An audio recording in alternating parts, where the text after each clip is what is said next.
Today, in the media conference with Lal Goel, which is brought to you by V4 News, Global TV, V4 Stream, Malnadu TV, News Gaon Se, Samvad Sarokar News, Organ Donation India Foundation and Gyan.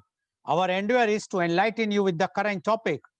And today our topic is women and spirituality.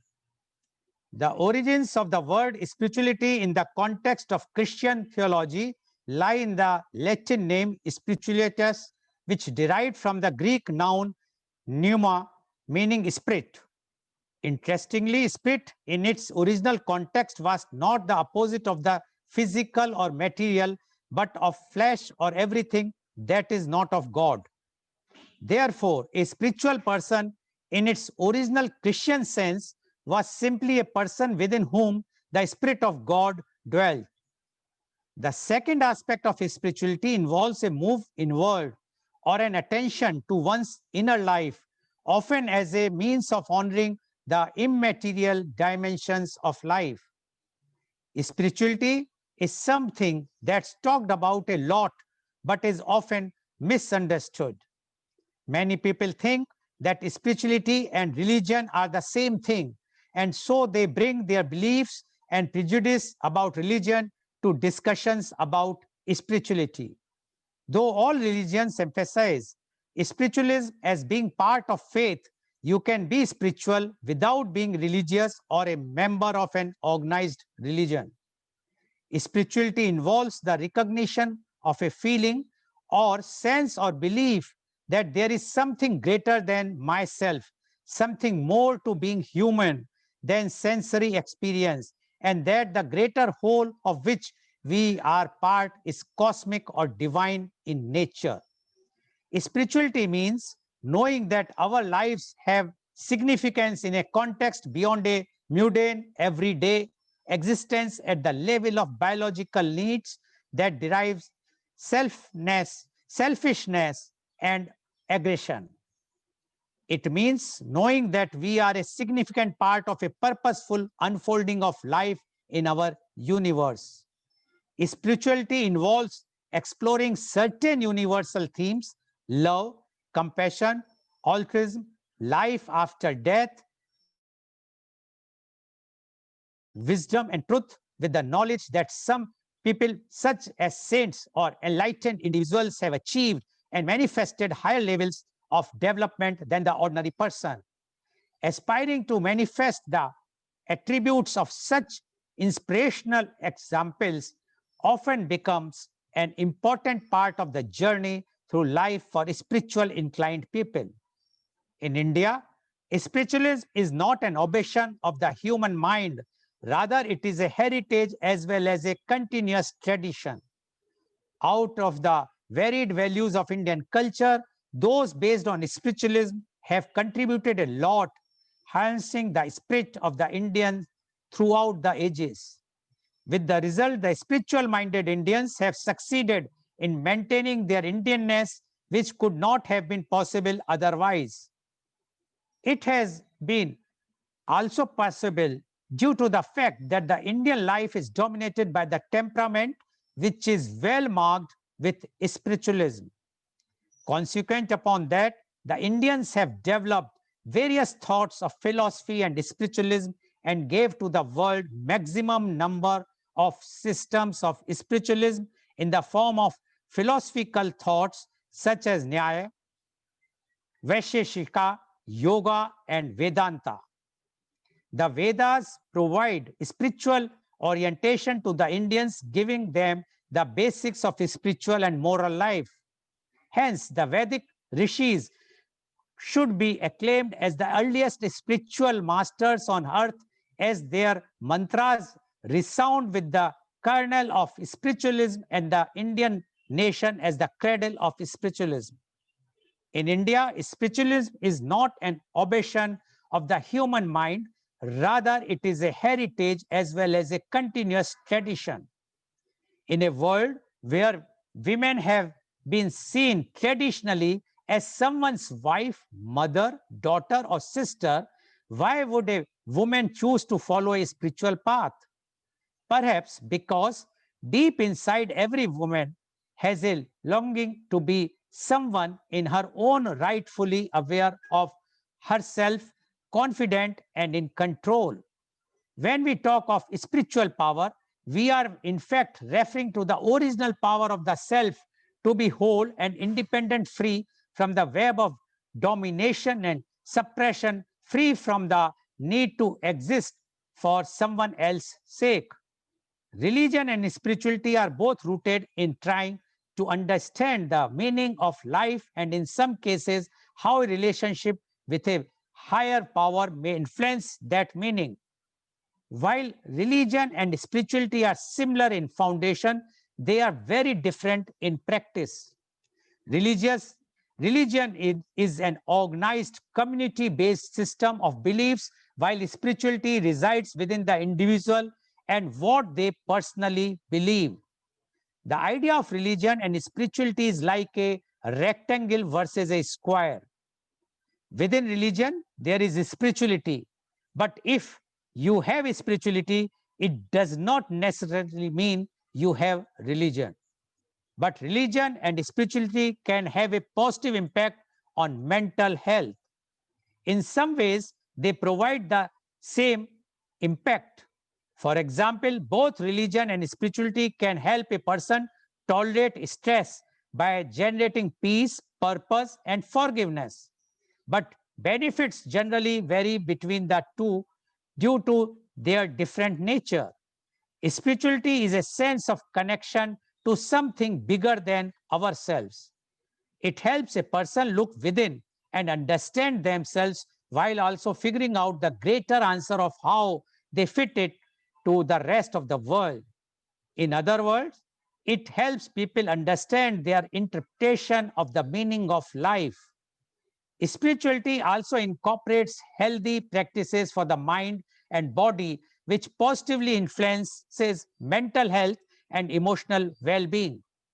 It enhances a person's sense of self and empowerment through the choice to decide what their practice look like, focuses on an individual's connection to what they believe it and their own personal growth, accepts any person whether they are part of a religion or not, encourages meditation and self-reflection, leads to a meaningful life philosophy, that is feeling connected to others, nature or art, prompts expression in any form such as art, poetry, myth or religious practice, renews a sense of belonging in the world, inspires appreciation and awareness of a person's interaction with the physical environment. These mental health benefits are not limited to their respective categories individually. It is not exclusive to religion, just like spirituality cannot include a sense of community in some instances. The takeaway is that if presented in a supportive way, religion and spirituality can help people improve their mental health and promote recovery. For the last 2000 years or more, women have not utilized their spiritual power. Instead, aspects of the feminine have taken mainly symbolic form, from the Virgin Mary to the Vestal Virgins, from earth goddesses to the Shakti Devis. On the one hand, women have been put on pedestals and worshipped on account of their purity or femininity. At the same time, they have been excluded from religious practices and barred, even until now, from entering some places of worship. Elevated or exonerated or condemned, the main problem facing women is that they have never been treated as equal to men, either as spiritual leader or spiritual seekers. This lack of equality finds its roots not only in sociological and cultural system, but more particularly within levels of consciousness upon which spirituality and attitudes are ultimately based. And to discuss today the, the women and spirituality, we have a very elite, experienced, knowledgeable panel with us. And I would like to invite my first guest. He is Dr. Rajiv Anand. Dr. Rajiv Anand is the senior psychiatrist and marriage counselor. Dr. Rajiv Anand passed his MBBS in 1976 and did MD in psychiatry in 1980 from King's George Medical College, Lucknow. He opted to serve his country when it was very common to settle abroad for brighter future. He has been serving society with his base in Mumbai. He has clients all over India as well as in many other countries. He was honored with Lifetime Achievement Award by AMA. He has conducted more than 3,000 workshops for different groups and companies with audience size of 10 to 800. His television program on various channels have been widely appreciated for his forthright and practical approach. He is leading in the field of mental and emotional well-being for 40 years. He was president of IMA for 2 times. He was interviewed in several talk shows in domestic and internationally. Welcome, Dr. Rajiv Anand, on our show.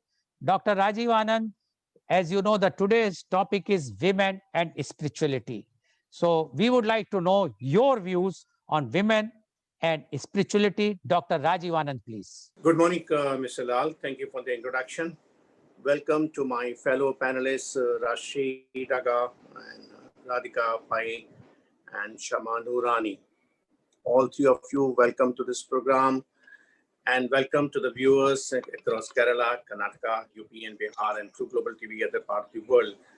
And I sincerely, genuinely thank Mr. Lal for keeping the spirit of finding some or other program every day. And when I proposed this topic to Mr. Lal, that spirituality and women, initially it might have sounded a little vague, but I was clear that there is a lot of spiritual strength in women, a lot of spiritual strength in all women across. In fact, I have been a voracious reader for the last 40 years. And I keep on buying books one after another. I buy books back full of, I'm not talking about me, I'm talking about the spirituality. Just give me 30, 40 seconds. So I kept on exploring books, passionately spirituality by this author, spirituality by that author, spirituality by Shaivism, spirituality by Krishnamurti, spirituality by Osho, spirituality by foreign authors. And I kept on getting sucked more and more, deeper and deeper into various sects, various beliefs, and also a lot of confusion. And then I realized that rather than getting sucked into this conflicting or confusing concepts of spirituality, why not I should pause and go with it and find out whether I would like to know more about spirituality, whether I would like to explore that what is already inside me. And trust me, what I'm going to speak now in next 5-7 minutes, I have never spoken earlier. And I've never even thought earlier, till a few hours before. I realized that in our country, in our society, in our traditional family system, in our great mothers and the grandmothers, much before we begin reading about spirituality, much before we begin reading about spirituality, even the spelling of it, we've already groomed in it. We've already given the practical lessons in it. They never knew the word academically. The mother and the grandmother, or whosoever, I couldn't be fortunate enough to see my grandmother on either side. But I'm one of those fortunate persons to have interacted a lot with my mother. And I cherish and I celebrate that they had practical application of spiritual principles. I personally, individually, irrespective of whatever comments the young generation may give, whatever labels some people may like to, I do not associate spirituality with rituals. I do not associate spirituality with certain Babas, certain Gurus, multi-level marketing, global Babas, or certain sects, whatever they may be doing, good luck to them. I personally believe spirituality is applying certain cosmic principles, certain cosmic laws, certain cosmic rules in life, practically day in and day out. Practicing more than knowing. Practicing more than knowing. and which, when I began looking inside me, I realized much, much more than the books my mother has taught me. She was the biggest encyclopedia. She was the biggest source of information or the knowledge, which I realized rather belatedly. I wish I should have realized much earlier. That's why I have a great respect for women in general. Even though these days, in today's world, if you say it aloud, people take you as having mischievous intention. People think if you praise some girl or some lady, they think you are hitting on her. You're finding qualities in her face or in the body or in her figure. Far from it. My mother's grooming me has made me develop original, true, genuine respect for those qualities in women, which are original qualities which come from much, much higher power. And I would describe it. What do I mean by it? The word spirituality has got different connotation, different meaning for different people. If you assemble 100 people and ask them to give 5-minute speech on spirituality, everybody would come out his own version. Everybody would come out his own ashram, his own guru, and would like to poach his view on others, would like to rather force his views on others, would have his own arti and would have his own mantra, would have his own yoga, would have his own certain exercises. This is what spirituality is. What I have learned from my mother and from other women also, whom I happen to see closely during my formative years and thereafter subsequent years also. Applied spirituality is far better than academic spirituality. And applied spirituality is simply just being simple as best as you can. Being simple, being humble as best as you can. And accepting everything. I'm talking about what I learned from my mother. I'm talking about spirituality and women. And I saw it being practiced from the closest quarter from the women. Women, the first woman in my life was my mother. Acceptance of everything. I think most men have no idea about how much a woman accepts, right from the time of growing up, dependent on the grandparent or parent or brother or mother, or right from the time of menarche, when the period begins, all throughout the monthly cycle, menstrual period, to the menopause, pre-menopause, through menopause, post-menopause, men cannot understand how much they accept the journey, how much they accept what happens in their body in and out. So acceptance, one of the greatest quality applied part with spirituality. Second is the trust in the process, trust in the bigger power, as Mr. Lal very rightly said. Trust in much bigger power that whatever is happening will pass away. Trust in the bigger power which is guiding this universe. Trust in the bigger power which has brought us to this world and others too. To that trust is another spiritual strength. Almost all women do have it. And the third quality which I saw applied in spirituality, and that's where I celebrate women, that they celebrate. The spirituality should be visible in your behavior, in your language, in your energy. You should celebrate life. I'm seeing behind the greenery of where Rashri is sitting in Goa. That's celebration. I'm seeing bright colors Radhika is wearing. That is celebrating life. I always see Shama as very warm smile. That's a celebration of life. Celebration does not necessarily means that blowing the trumpet or making the drum music. Celebration means accepting and celebrating whatever we have. Our mothers have celebration round the year. This week ये भगवान की पूजा होगी, अगले week वो कथा होगी, अगले week Mahalakshmi जय वो होगा, कभी सत्यनारायण की कथा होगी, कभी ये जाप होगा, कभी वो भजन होगा, कभी कृष्ण जन्माष्टमी होगी, कभी दिवाली होगी, कभी रक्षाबंधन होगा. अरे round the year many youngsters frown these days. कितने त्योहार होते हैं हिंदुस्तान में? Many super intelligent youngsters, they frown at the old outdated method of celebration. They think celebration happens only in the permit room or in the bar. No, celebration of the life happens day in and day out, and that what the women do have the capacity. Then the fourth quality I have seen in women, and that's where I say I adore women. As I said, talking about women, adoring them, finding them fascinating is a crime these days. and I've often been suspected for committing this crime. If I say, Rashi, you have wonderful quality, Rashi would think that I'm hitting on her. If I say, Radhika, wow, you have so many qualities, Radhika may, if she does not understand me, would think that I'm acting fresh with her. This is what the world has come to, courtesy of our young generation, because they always think that connect to a woman only when you have certain lusts or you have certain needs. Far from it. The quality of giving, the power of giving. Women were the only person in our life we have seen closely who gave much more than they received. And that's the spiritual quality. Shama, I hope you are listening intently. Power of giving much more than receiving. Whole universe give to us much, much more than we receive. Whole universe work on the principles of spirituality. Women have that power of giving far more than what they receive. And the next quality which I have seen in action is power of praying. Power of praying. Praying to certain higher powers. We have seen it from our women in our life. The first woman, as I mentioned about my mother, power of connecting to the higher sources. There were so many methods. There are so many different approaches to connect to the roots. I really feel sorry for many young people who are highly educated, who are very intelligent, who are intellectual, but they have forgotten to connect to the roots.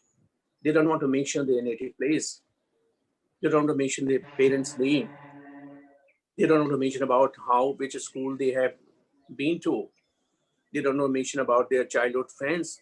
While we have to connect to the roots first, wherever we are, whichever, whether we are brought up in Bangalore or whether we are brought up in Bombay, we have to connect to the roots, and then the roots beyond that, the power which has brought us over here, the superpower which is sustaining us, superpower which is nurturing us.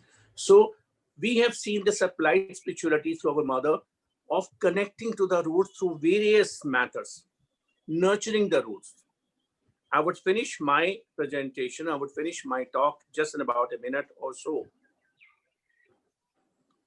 If you imagine about mother, what things come to the mind of any individual? The love, the infinite love, never-ending love, never finishing.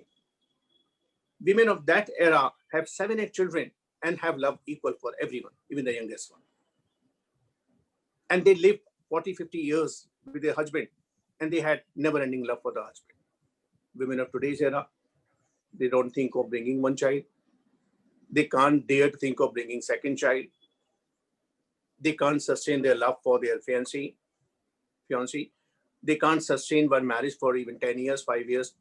They break down further. So women, when they applied spirituality, they had connection with the source, original source of love, never-ending love. Love not what is understood in the present context. Love far, far beyond it, far, far beyond it. So I'm just in the last 1 minute or so, 2 minutes or so. Applied spirituality has been seen, has been practiced by all women. I may not say in other part of the world, but I presume that women, wherever they are, little less, a little more, all of them, they are alike. The power of giving, the power of loving, power of connecting, being humble, being tolerant, being sensible, being sensitive, accepting whatever way things happen, celebrating life in the minimum of the means. Where else we can see, except the last 30, 40, 50 years of this so-called industrial revolution, and USA backed, USA promoted, USA propagated luxurious gadgets, which each one of us do have it. Even now we are using it. Where our parents were, they had much less means, they had much less gadgets. Even the radio was a luxury, even the transistor was a luxury. And we celebrated life. Wasn't that applied spirituality?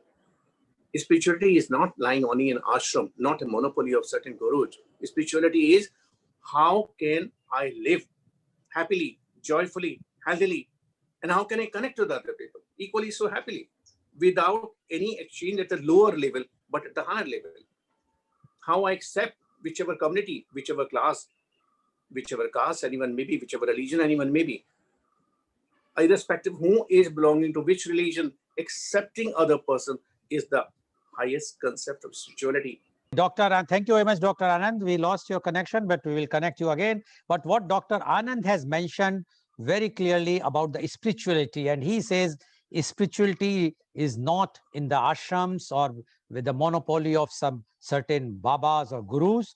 Spirituality is basically with everyone, especially for the women. And according to Dr. Rajiv Anand, he has given the new dimension of spirituality. He mentioned that the spirituality means the women, and the women, he has given the details. He says the women, the first women a person who sees is a mother, and mother is always working tirelessly round the year for the benefit or the for the happiness of the family. And this is only possible because they are spiritual. It has nothing to do with in any religion. They always give more and accept very less. They give their love is unconditional, and they celebrate, and they are celebrating in adverse conditions, whether they have money or means or not, but they celebrate every day, every moment. And according to Dr. Rajiv Anand, this is spiritualism.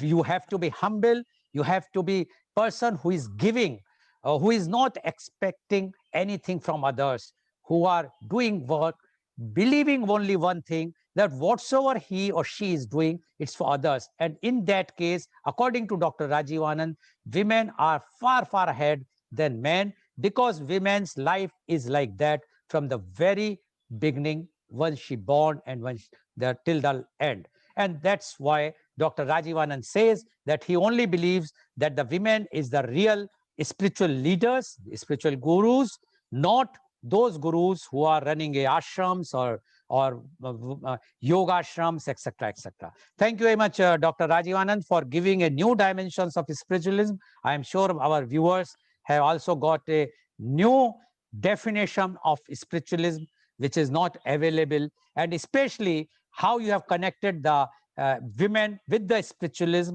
which is very, very important in today's time. And Dr. Rajivan has also mentioned about the new generation.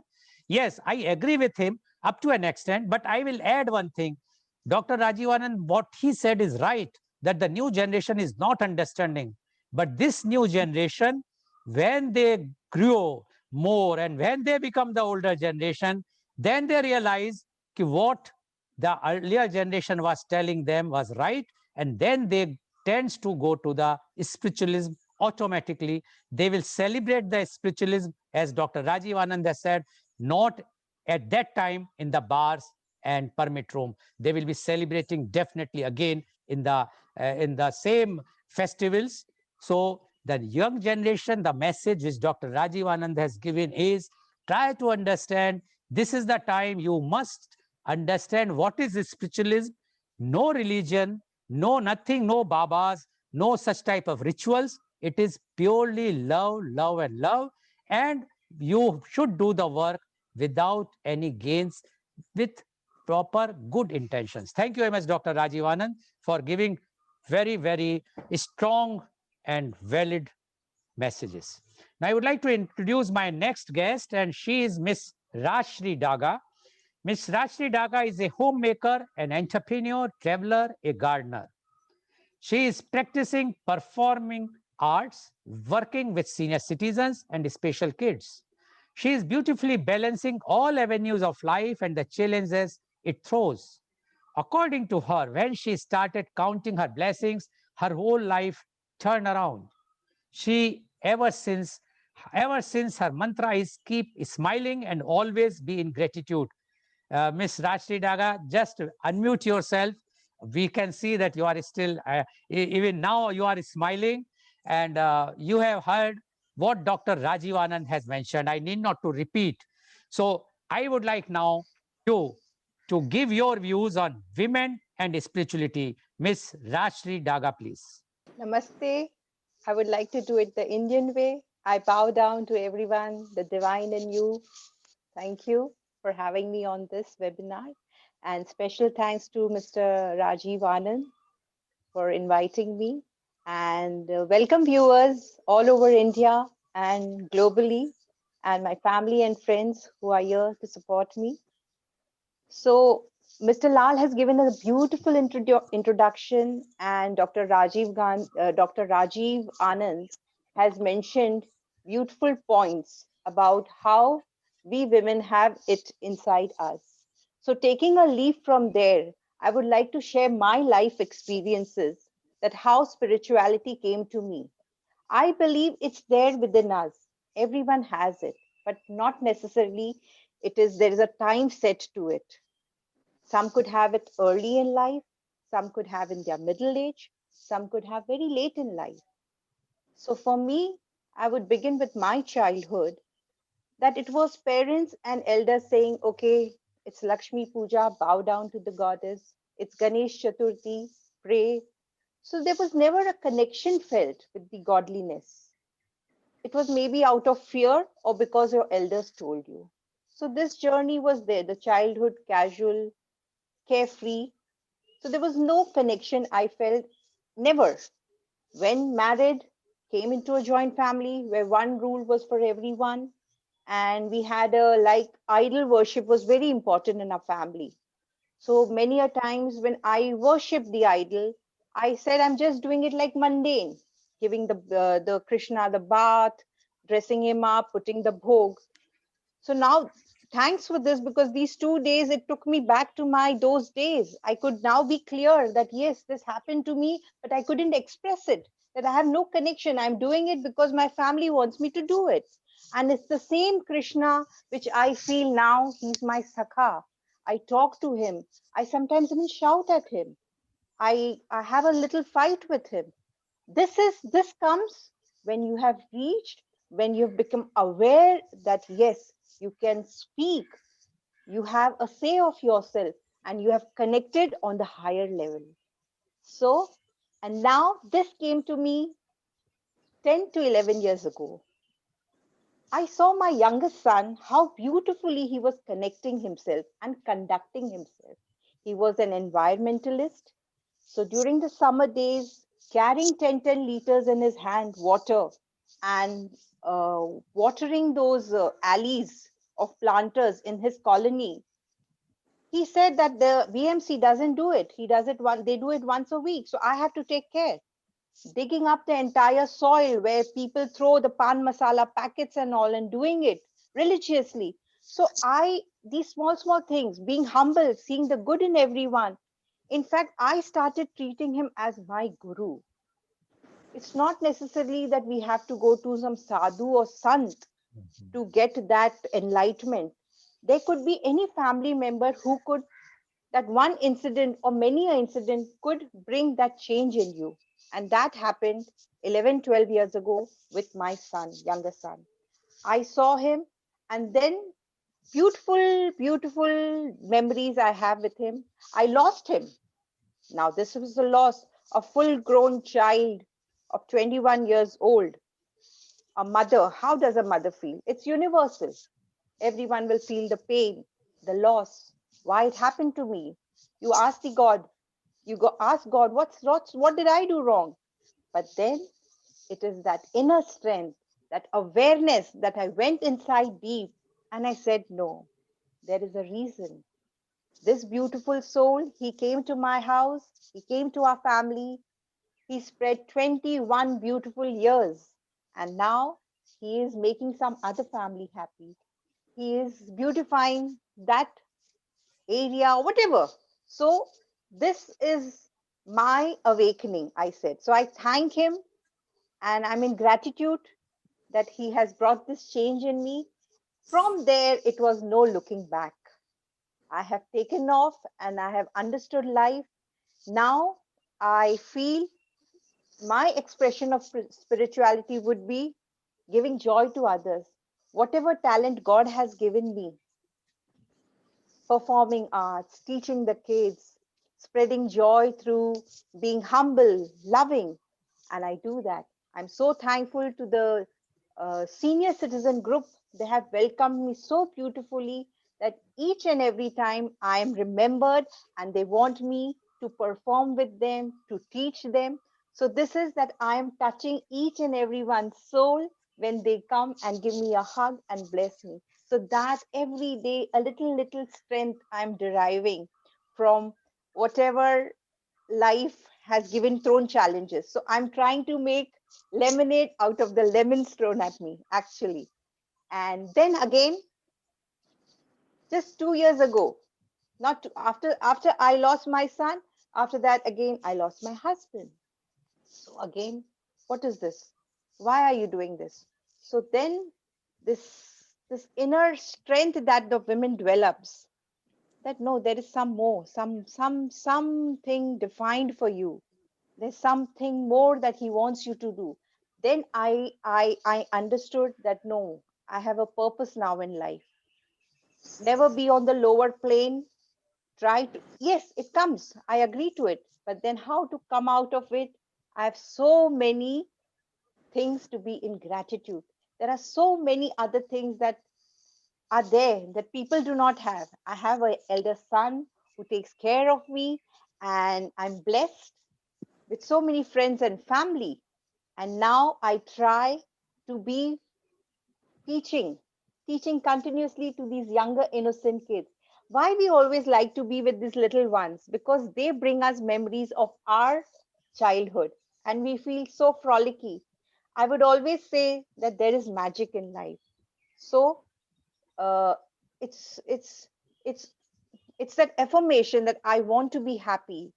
It's that affirmation that there is in me the strength to overcome all the challenges that life is throwing on you. That makes you every day a new energy, a new rejuvenated you are. You know, you feel okay today, and feel yourself. Say thank you for that. You are alive today. You have woken up alive. That's the beauty. It's a gift. Take every day as a gift. I believe in that. And this strength comes when I go inside. Every day I talk to this beautiful person who I am. We talk on WhatsApp media, we chat, we are talking to people. But what about talking to ourselves, to oneself? Enjoy that person being with you. Be your friend to yourself first. Then you get all your answers, you get your inner strength. That's spirituality to me. Maybe I don't like yoga, but I would like a Bollywood dance workout. So that's expression. Do if what makes you happy, that brings the inner strength to you. Maybe a walk on the beach. Maybe some people enjoy working at the office. Some people just like to unwind by reading a book. And definitely, I would say reading helps. Reading really helps because when I read, I get this power in me to again every day have a head start and go and take on life as it is. So, two tragedies in life and my guru, which I saw, I made my son my guru, has helped me to build my inner strength. And I would say that every woman has in him, in her. So, it is that awakening, that moment or the incidents. Be aware, explore your spiritual core, just like the gym instructor says that work your core. I think we should work our spiritual core. And if we do not talk, if we are not aware of ourselves, never we will achieve the spiritual being, spiritual strength. So it is very important, I feel, that we talk to ourselves, see what we want, what makes us happy, and go out and do the act. It's not that I am deriving inspiration from Mr. Anand or Mr. Lal. That inspiration has to be converted into action. So every day I think, what should I be doing today, Rajshri? What should I do to make myself happy and the others people around me? So how do I touch the soul? This is the highest form of spirituality, which I feel comes to me, and I'm thankful. I'm thankful to the universe that it gives me this energy, this boost. Okay, Mr. Lal? Yeah. Thank you very much, Ms. Rashri, for giving your views about the women and spirituality. Thank She has mentioned that she struck with two tragedies in her life when she lost her son, a 21 years old son, as well as afterwards his her husband. And in spite of that, she gained more strength, inner strength, because she found that after all, whatsoever they are there, they are for some noble cause. They are here and they are wherever they are, they are might be doing a noble cause there. And that is the spirituality according to Miss Rashmi Daga. She says that if you understand yourself, if you know how to keep yourself happy, then you can keep others happy. You can do whatsoever suits you, but it should be such that it should be giving happiness to others also. You have to be humble. You have to think, you have to see yourself and try to see what you have to do today, how to keep yourself happy and others happy. According to Ms. Daga, this is real spiritualism. And she has mentioned that how she was working when she was a small kid, how she was performing the rituals which are required. And now, when she understood what is the meaning of spiritualism, she knows what is the universal guiding force among us. So thank you very much, Ms. Rashri. I am sure our viewers might be again very much enlightened with your views on the women and spirituality. Now I would like to invite my next guest, and she is Miss Shama Nurani. Miss Shama Nurani is an angel healer at Mumbai. From childhood, she was exposed to dramatically opposite sets of religious beliefs. Although it created a bit of confusion in her early life age, with the age she experienced more of life.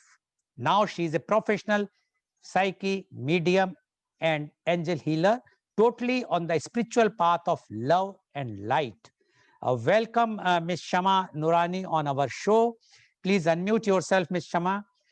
You have heard what Dr. Rajiv Anand has mentioned and what Ms. Rashri has mentioned, and both have given different types of their views on women and spiritualism, but a new dimensions which you cannot, at least I could not find on the Google, and I could not, I think it's not there in the books. So these, their own experiences which they have given. As Dr. Rajiv Anand has rightly said, that if you will ask 50 or 100 gurus, they will give their different definitions of spiritualism. And when we are talking about women and spirituality, I think that gives a very, very new dimensions at all. So now we would like to know from you, the women and spirituality. Miss Shama Nurani, please. Thank you, Doctor. Thank you for having me on your panel. Thank you, Rajiv, for thinking about me. Radhika, I'm sorry, Rajshri, I absolutely loved your, whatever you shared with us. Thank you very much. It touched many chords in me as well.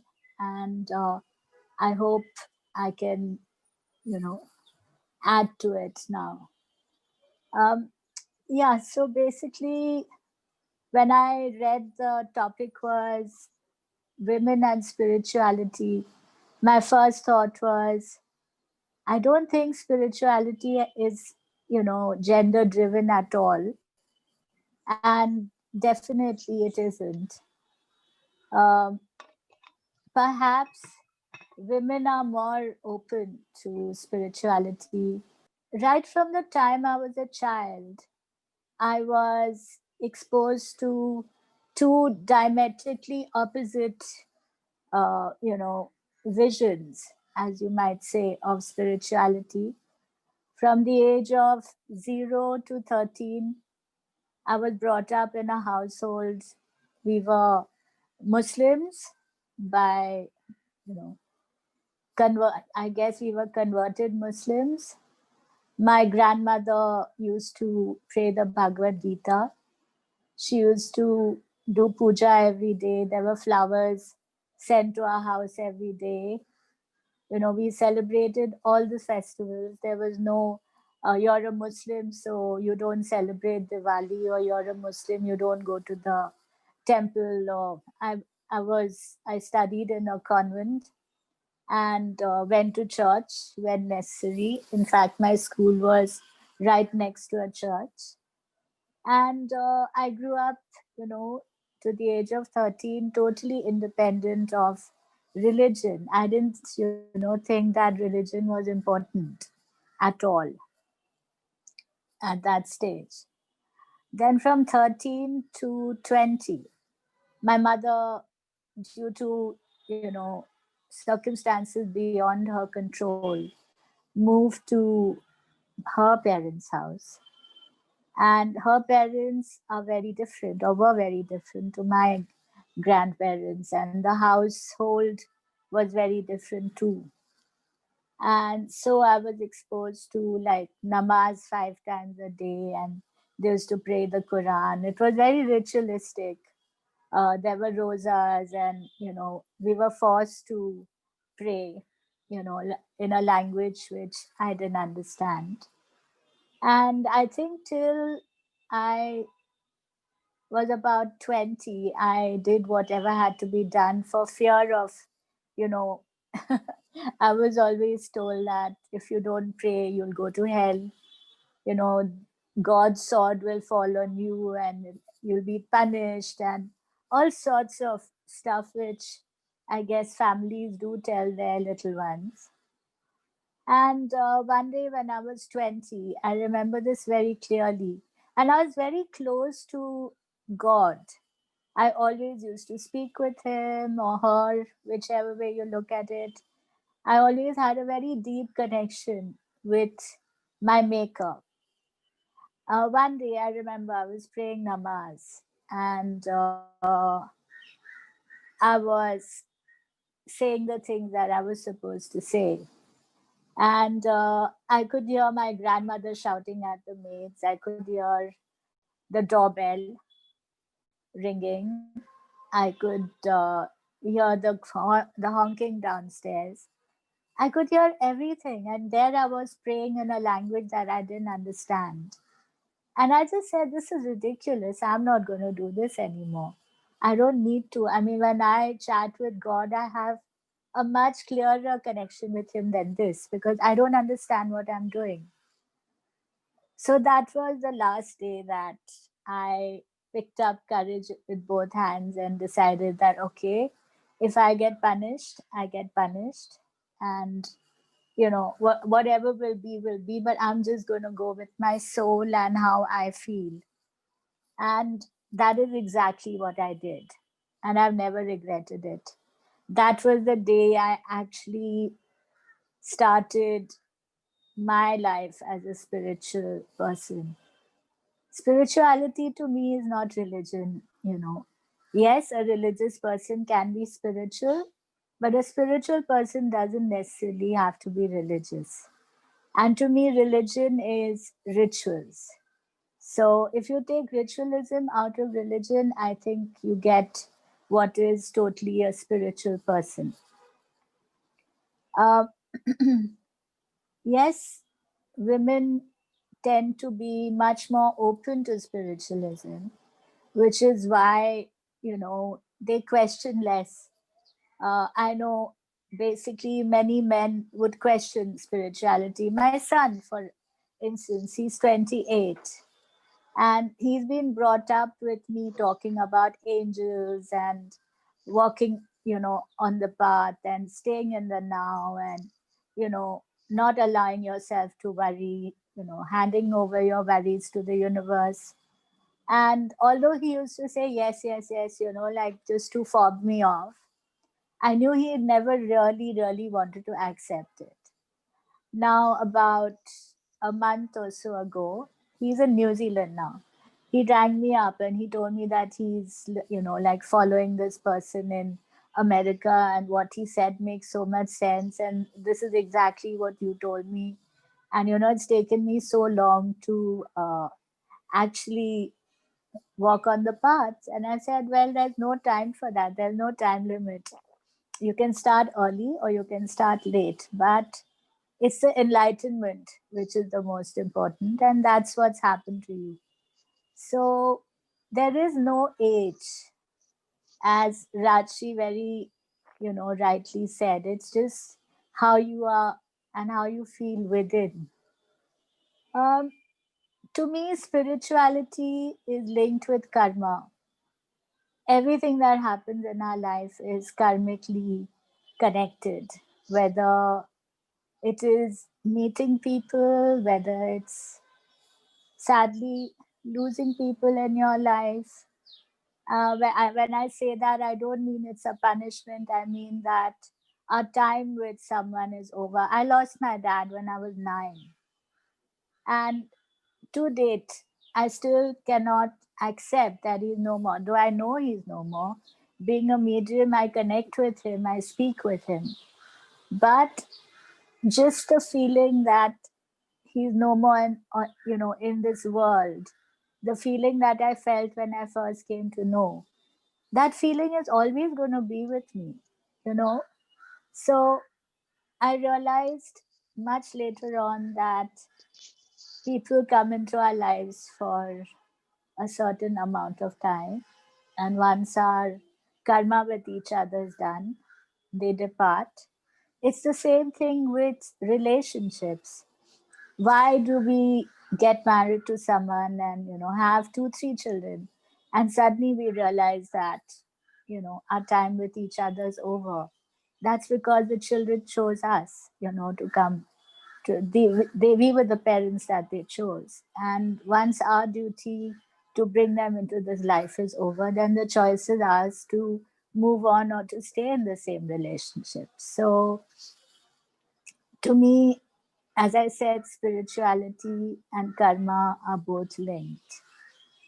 As far as men and women are concerned, as I started off by saying, I feel men question a lot more, which is perhaps why they find it's quite difficult, to accept spirituality, to speak to an unknown force, to believe in an unknown force, to believe that there's something inside you which can give you all the right answers. All you have to do is tap into it. And that's what I do on a regular basis. Like I keep myself sane by tapping into my higher self and my connection with spirit, with God, with the angels. And I started on this path in 2003, and I've never looked back.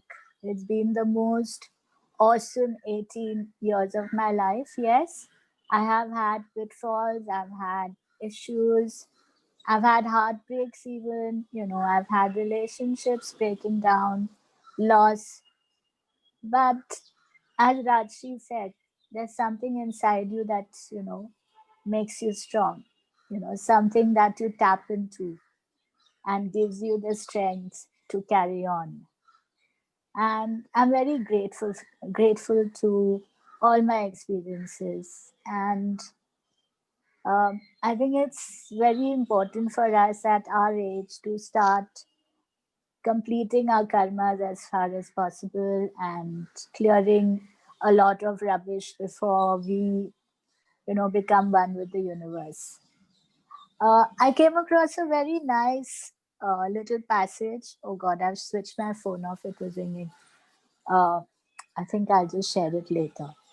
So, you know, I'm really grateful for spirituality to be a big part of my life.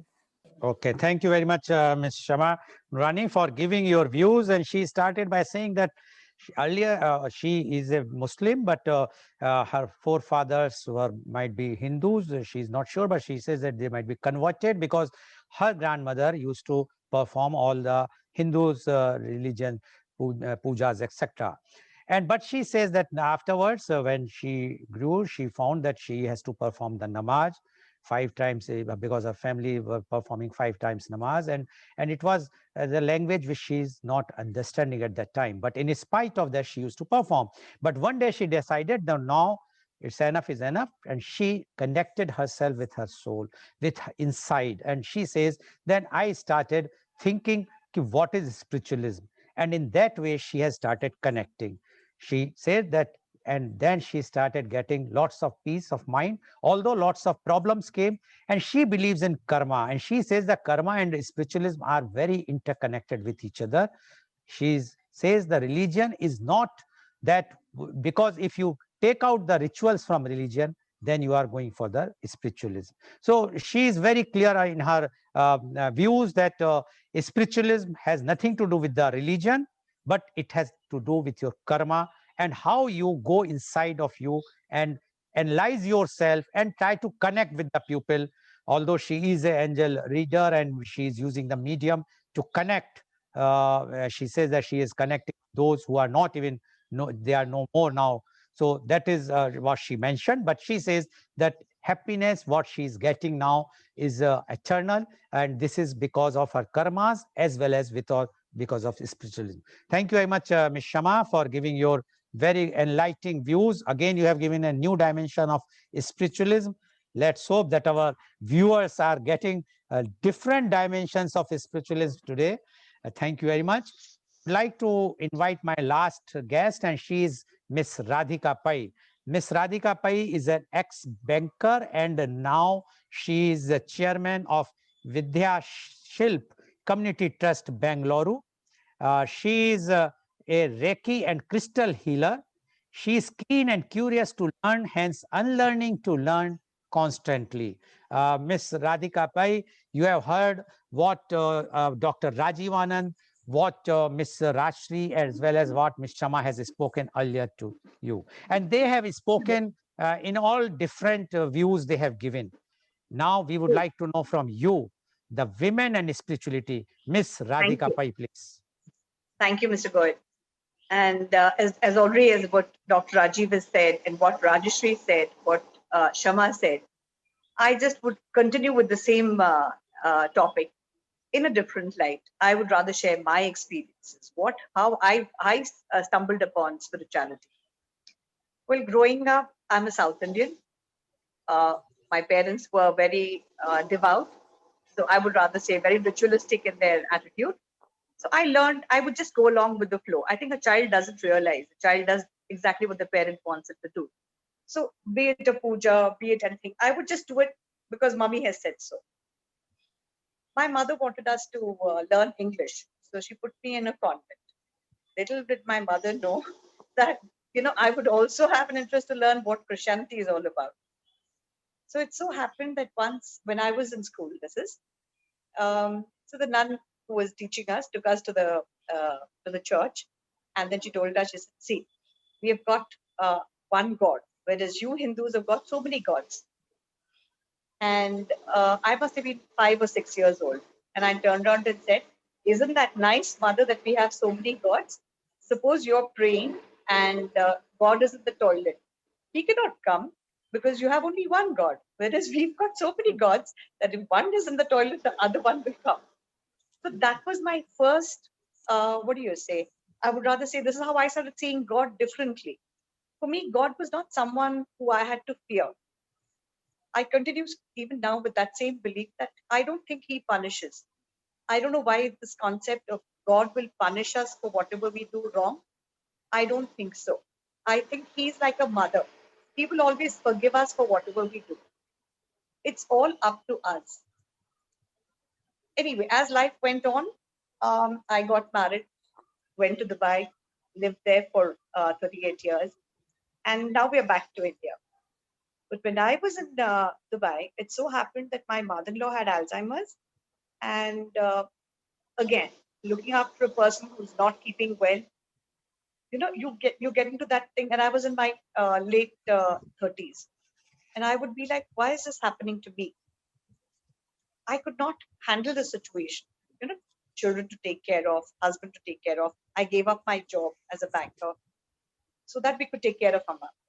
Now she was the priority for us, but it also took a toll on my health, took a toll on my mental health.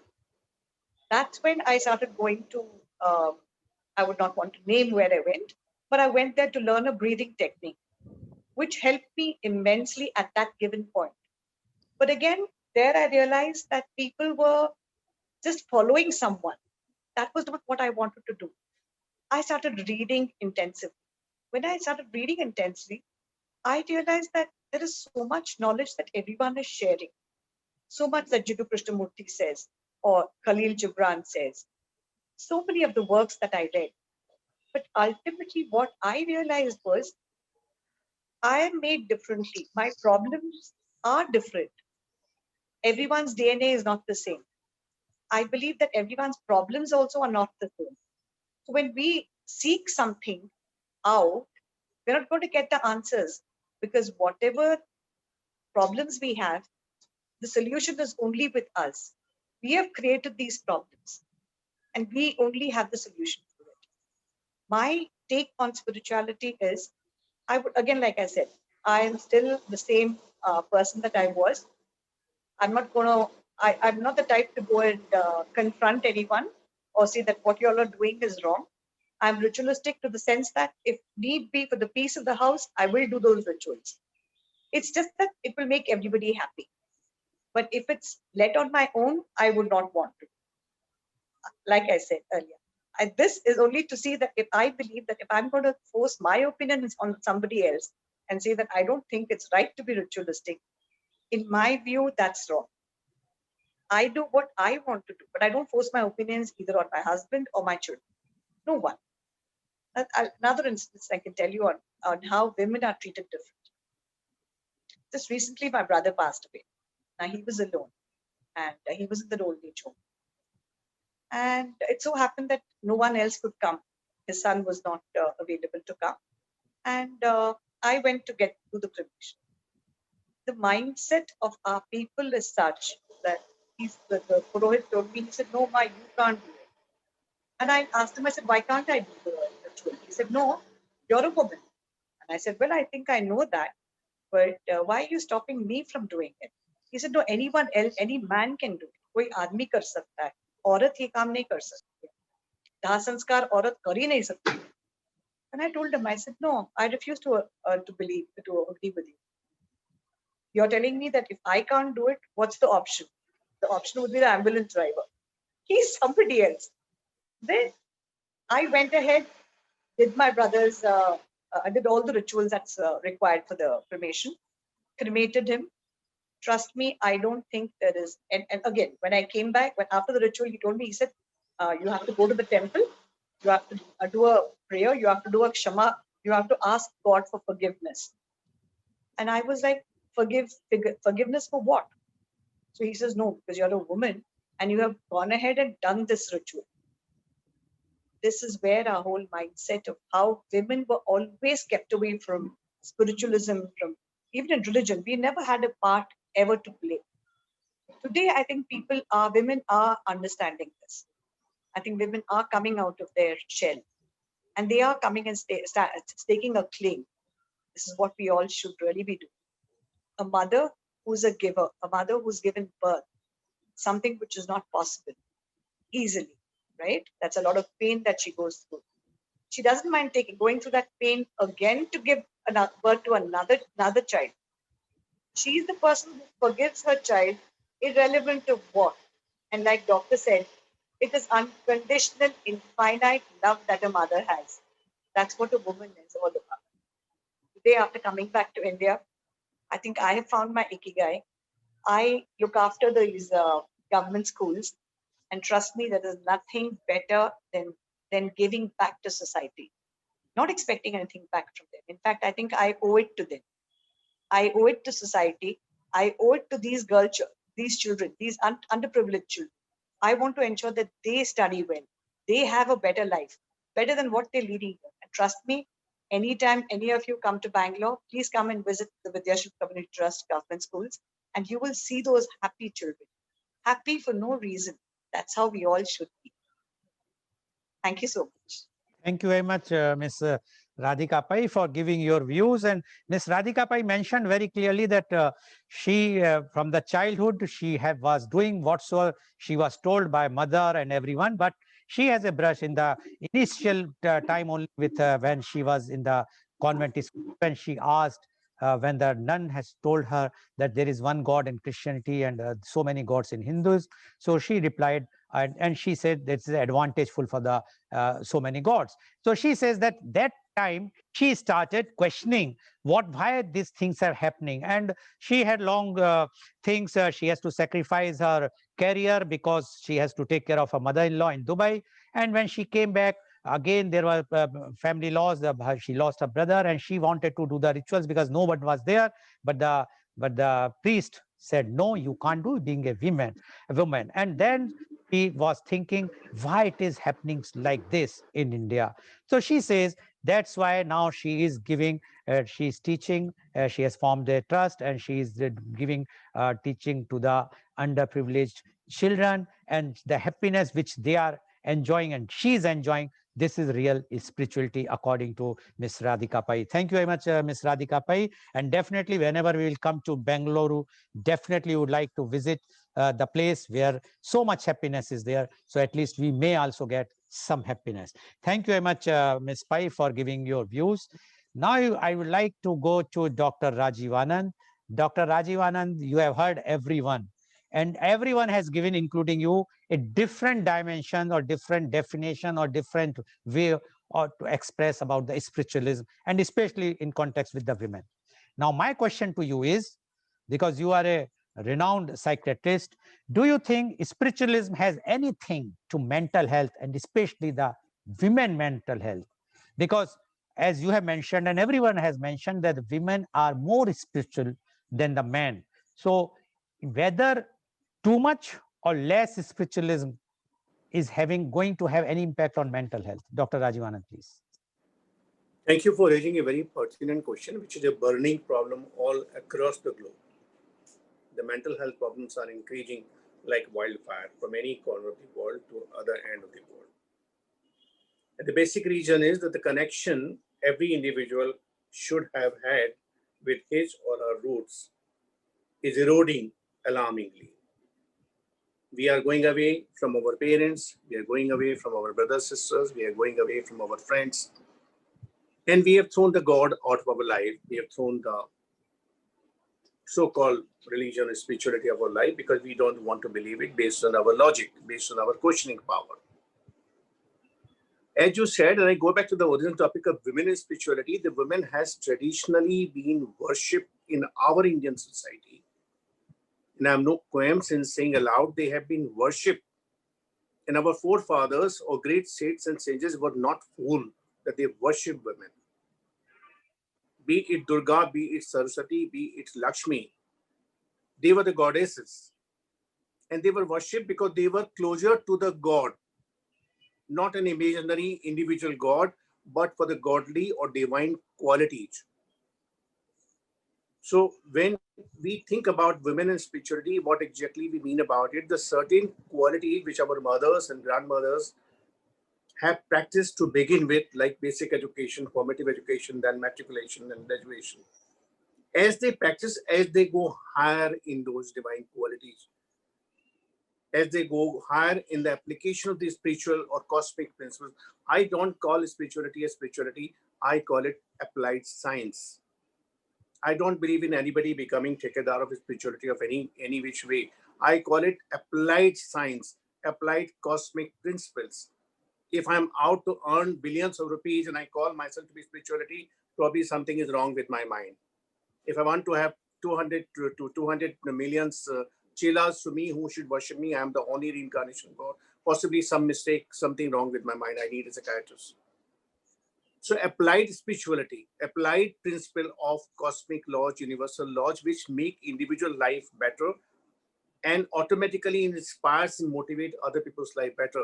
So women do have that proximity to those divine qualities of tolerance, of acceptance, of forbearance, of resilience, of providing more love, providing nurturance, providing support, of going through the pain, unsung, unheard. How many men can have these qualities? So many of these qualities and the inner strength, all these qualities, and as they practiced, as they went higher, society has been created not by entirely men, not entirely by men. Society has been nurtured through the ages because of the massive or very significant contribution by the women all across the globe. And today, unfortunately, we teach women only as body, only as curves, because of media, because of the wrong kind of connotation. And many women also believe that they are nothing more than that. I feel very sad about it. Those women who believe that they are just a woman, nothing else than that. And they can't see, and they see the same image in the eyes of the men across, even if the man may have different respect for him. But they see all men are having the eye on their figure. Very sad aspect of today's media has made this notion around. Women were traditionally worshipped, and whichever society, last two sentences, whichever society has celebrated women and have worshipped women has always gone higher and higher. And the other side, whichever society has ill-treated women, kept them down, not respected them, deprived them of their basic right, leave aside the higher respect, deprived them of their basic right, have gone down and down and down. And we can correlate it with whatever is happening world over. Thank you, Mr. Lal. Thank you, Dr. Rajiv Anand. Only the last point I would like to just highlight. You mentioned whichever society celebrates the women, they are going high, and those who are not, they are depriving the women, they are going down. If we will talk about our country, we not only celebrate, we worship the women. But after worshipping, after those few days of worshipping, whether it's if we are talking in Hinduism about the Durga Puja or Navratri days, what we are doing and what we are seeing and what we are reading today everywhere in the media, and what is happening and how we are behaving or treating the women of country, are we going up or going down? That is a very, very burning question, which I think it's a different topic, which I will be discussing again. But what Dr. Rajivananda said makes sense. Yes, you have to see to it. If you want real spiritualism, you have to respect the women. If we will respect the women, then only we can say that we are spiritual. Otherwise, we are not. Thank you very much, Dr. Rajivanand. Now, my question goes to Ms. Rashri Daga, please. Ms. Rashri, you have mentioned that you are very close to Lord Krishna. You used to talk, you used to scold. Now, you see Lord Krishna as a Lord or God, or you see, like you mentioned, the Sakha. Sakha means friend, intimate friend. Or you see like a ordinary person who is there, who can be today Lord Krishna, or if any other religion, someone else. So, spirituality and the religion, do you think they are more or less same, and especially for women, or something different? Because you also mentioned about Lord Krishna and you are talking about spirituality. So my question to you is that spirituality and religion are more or less same for the women or not? Ms. Rashri Daga, please. The first thing, the question was that is Krishna an ordinary man for you? So when I am extraordinary, when I am born, my soul is born extraordinary. How can my Sakha be or a normal person or an ordinary person? He is far, far extraordinary than all of us. I take it that way. And because he has those supreme powers and the powers to be a very close friend, so the equation becomes totally different and personal, each to his own. Now, the second question is religion and spiritualism different? Yes, for me, it is different. To do an agarbatti it would be very ritualistic, but not just sitting in your room, or it could be anywhere in the park or on the bench besides the tree that I've planted in the memory of my son. That could just be a wow moment for me. So that's spirituality. But religion is totally different according to me. I also want to say this down friends in South who are so religious to come out and interact with your women group and express your feelings, be vocal, because in India, South is considered to be the most religious hub where women are really, really very religious. But are they also entering their spiritual zone? So that is my take from this, that please do think about this and try to be interactive. Just have forums where you can just express, no religion around, just express what you feel and be that are you aware of yourself. Thank you. Thank you, Ms. Rashri, for giving your views. I can only add one thing, that as you mentioned about the South, yes, South is a very religious place, no doubt about it. But here, people respect women like anything. Unlike, because I belongs to North, and I have seen what is the condition. So that's why I say that in India, the women conditions are not that great. Although we pray, we worship them, but we are just worshiping them only those days or only on those festivals or particular days. Otherwise, we are not in that way. Thank you very much, Ms. Rashi, for giving your views. Now, I'm going to, my question goes to Ms. Shama. Ms. Shama, you have heard what Ms. Rashi mentioned about the supreme power. that she says that Lord Krishna is far having very, very supreme power, far supreme. Do you believe in this? If yes, Absolutely, absolutely. I mean, as soon as Rajshi started talking, like I knew I connected with what she was saying. Um, it's just as she very rightly said, and we all know, we're all unique. Each individual is unique in this world, and each individual's spirituality is unique too. And I totally agree with what you said, Rajshi. I could. okay. So, according to you, can a human being like you can also get those supreme power, or it is only reserved for certain supreme people like God or I see, just the way we are 3D and God is light, we can't be light. We can be our bodies. We are 3D bodies. So to say that, exemplify ourselves to that height, I would say there are no comparisons. We are what we are, and as we develop ourselves as human beings, we go up in our outlook. We drop a lot of inhibitions. We drop a lot of tera mera, all that. Then we raise our vibration. So we can raise our vibration as we go along. But to compare the two, I'd say it's like water and oil. You can't mix the two, but you can combine it. You can kind of fuse the two together through your experiences, your love, your connection. Like Rajshi's connection with Krishna Bhagwan is very, very strong. We all need some focus, some point of connection for our beliefs.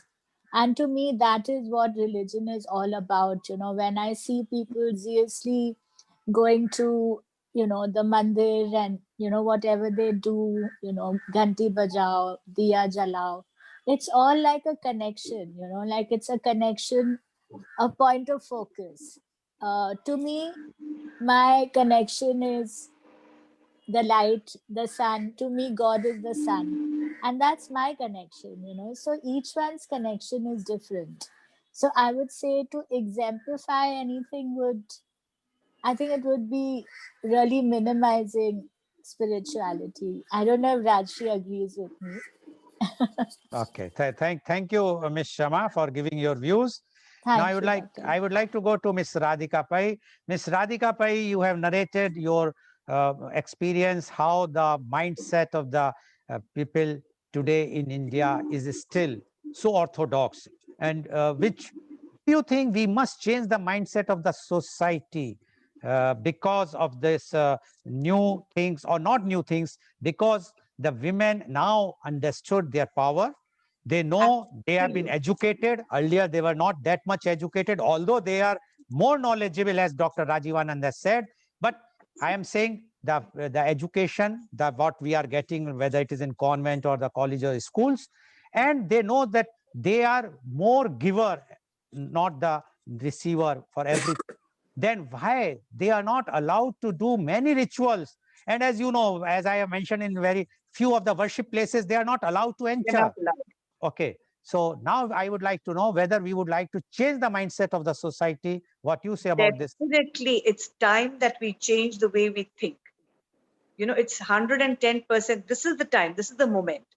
Why are we still being so regressive? Why are we still doing this kind of divide? Between aap alag ho, main alag hu. Kyun? We are one. We are one. We've come from the source as one. बाद में हम but गए. So like I still don't understand. I'm still like grappling with trying to understand why this is happening. And I would rather say the government should look into, they've taken out the subject which we grew up having, moral science. Remember, we had the subject moral science? That's no longer there now.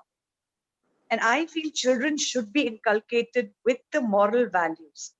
ये नहीं रहा तो फिर आगे क्या होगा? नींव ठीक नहीं है तो फिर आगे कैसा बढ़ेगा? देश कैसा बढ़ेगा आगे? So, with so much of technology going on, we have a lot of misinformation that's floating. Today, what's happened? We've got parents, both the parents are working. We don't have the joint family culture anymore. नाना नानी कभी कभार मिलते हैं, दादा दादी तो पता नहीं मिलते भी है कि नहीं. So it's become like, we've become disoriented there. Family का structure change हो गया है. So earlier days we learned these values from our grandparents. I'm sure the mothers would want to impart those values, but they are busy with their work. काम से फुर्सत मिले तो फिर ना बच्चों को वो ध्यान देंगे. So what they do, TV लगा के बिठा देते हैं. So, and what is the TV showing them today? You know it, and I know what's happening. So a little Okay. bit of basic has to be given. I feel what they have taken away, moral science, I feel is a subject that they should not have removed. Okay, thank you, Ms. Pai. Only my add-on to is this, that the fault lies with the women, with due apology. The women in India are more than 48% of the population. And see, in the policy making, how many MPs are there in parliament? How many MLAs are there? Why the women are not voting for the women? So fault lies with you, not with the men.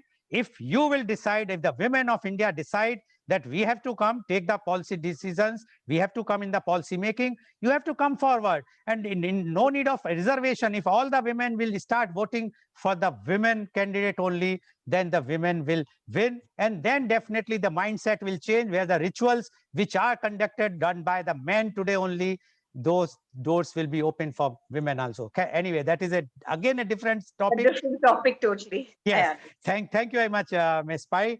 Now, only 30 seconds to each of you, starting with Dr. Rajivanand. Any suggestion you want to give to either to the government or the public? 30 seconds. So much before I give any suggestion to the government or to the public, let me share what I can do about it, that every individual should see mother and sister in every woman. Let things begin from there first. Let's treat every woman as a respectful woman, having equal rights as much as a man does have it. The basic principle of spirituality is, as she said a while back, the uniformity, commonality. There is no you and I. There is we. That's the first basic principle of spirituality. Okay, thank you very much, Ms. Rashi Daga. 30 seconds. So my suggestion would be for the rural India, that just like this high society here in metropolis, we have counselors. I would suggest that the government should have counselors for these women who could interact and be vocal about and express their views and opinion. Thank you. Okay. Thank you very much. Ms. Shama. I really feel connection between families is missing, even the nuclear family. Parents don't have time for their children, children are busy with their work, etc. I feel a lot of good things come when families interact with each other. So my take on this is spend time with your children, explain to them what we have spoken about today. They are the young generation, the young India, the young world. And the more you teach them, the better it will be for the future. Okay, thank you very much. Yes, 30 seconds. Spy. Yeah. So my thing is, let's all be more God-loving. Let's all be more forgiving. Let's all be more understanding towards each other. We never know what the other person's pain is all about. Let's not be judgmental. And let's live for now. Okay. Thank you very much. So today you have seen, how the experts in the field have given their views, and one view is common: the spiritualism is nothing to do with the religion, and spiritualism is more with the women, because the women are always a giver, and they are, from the very childhood, they are giving their whole life for the benefit of the family or the benefit of the society or the nation. And the message is very clear, that the civil society, or especially the men, should start respecting. They must respect the women folk, so that we can really develop our family, our country. That is only possible if we will start giving the respect. And there's no doubt about that, the correlation with the spirituality with the women is far more than the men, and men must respect it. Thank you very much for giving your views. Today's program has been live telecasted by V4 News, Global TV, V4 Stream, Malnadu TV, News Gaon se, Samvad Sarokar News, as well as it was shown live on Facebook and YouTube. And our endeavor is to address and every day bring you a new topic. And tomorrow, media conference with Lal Goel, the topic is prevention of sexual harassment in India. Yes, there is a law which is named as POSH, that is Prevention of Sexual Harassment in India. And our panelists are Honorable Justice Anjana Prakash, Senior Advocate, former Judge, Patna High Court, New Delhi, Advocate Kanishka Tyagi, Head Business Strategy, Legam Amicus, New Delhi, Advocate Divya Goel, Partner, Legam Access, New Delhi, Advocate Shivang Bhargava, New Delhi, and Mathura. Please tune in tomorrow to watch media conference with Lal Goel at 10:30 a.m. Thank you very much, Dr. Rajiv Anand. Thank you very much, Ms. Rashri. Thank you very much, Ms. Shama. And thank you very much, Ms. Radhika Pai, for joining and enlightening all of our viewers with your very, very expert views. Thank you, all the viewers, for joining Thank us. you. Thank you. Thank Thank you. you.